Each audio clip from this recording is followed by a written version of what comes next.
Hey, this is John May, General Manager of Petrale Roofing, up on another customer's roof doing a free 21-point inspection. If you'd like us to take a look at your roof, give us a call today, 719-375-8773. We'd be happy to take a look and see the condition of your roof. Petrale Roofing, we're a Diamond certified TAMCO installer, which means we can offer a industry-leading 25-year workmanship warranty to give you peace of mind in the storm. Call Petrale Roofing, 719-375-8773. Schedule your free inspection today.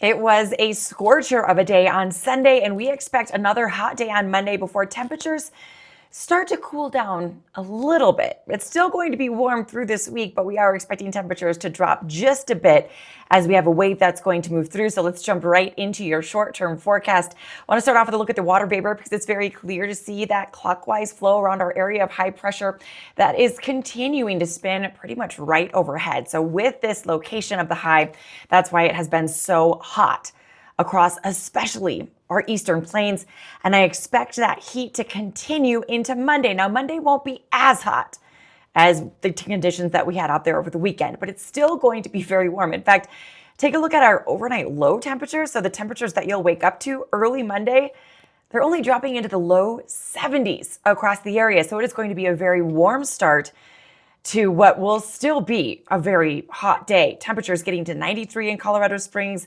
with another afternoon in the triple digits from Pueblo out across the southeastern corner of the state. So a few degrees cooler than Sunday, but I don't even know if you'll really notice it all that much because we're still talking about highs in the 90s and triple digits. So needless to say, there's a heat advisory that is issued for Monday.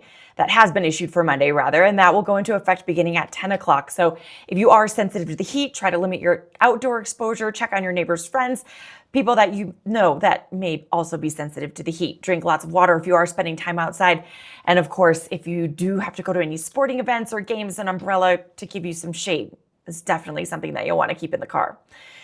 As far as the umbrella is concerned, you may need it for another reason too. We are going to slightly increase the amount of moisture that we have across the area as we take you through the day on Monday. What happens is we get this weak wave that moves through in the morning, and what that's going to do is shift the winds around to the east. So that's going to bring that upslope flow that has a tendency to up our storm chances, and that's exactly what you can expect. In fact, storms throughout the day on Monday, while they will be most prevalent across the high country, we'll have a better chance that we could get a storm or two to slide out across the plains as well, impacting the northeastern corner of the state, areas along the I-70 corridor.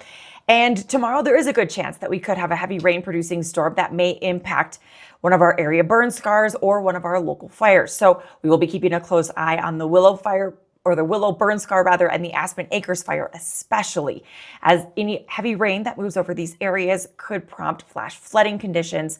That is something that we have been talking about a lot and will continue to do so through the remainder of this monsoon season. But it is looking like, you can see it there on Skycast, particularly during the evening hours of Monday, there is a good potential that we will have some heavy rain producing storms in the vicinity of the Aspen Acres fire. So we'll have to monitor that closely. It does look like the setup that we have on Monday is going to allow for storms to last a little bit longer into the evening. So this is a look at 9 o'clock, still dealing with some storms along the I-25 corridor, with most of the activity finally coming to an end by early Tuesday morning. This is a look at 1 o'clock Tuesday morning. We'll still have some clouds around through the sunrise on Tuesday, but the showers, for the most part, should come to an end late Monday night and into your Tuesday morning. Now, with the storms that do pop up Monday afternoon, there is a slight chance that we could get 1 or 2 storms, especially in the northeastern corner of the state in that area of orange, that could become briefly strong. Gusty winds would be the primary threat.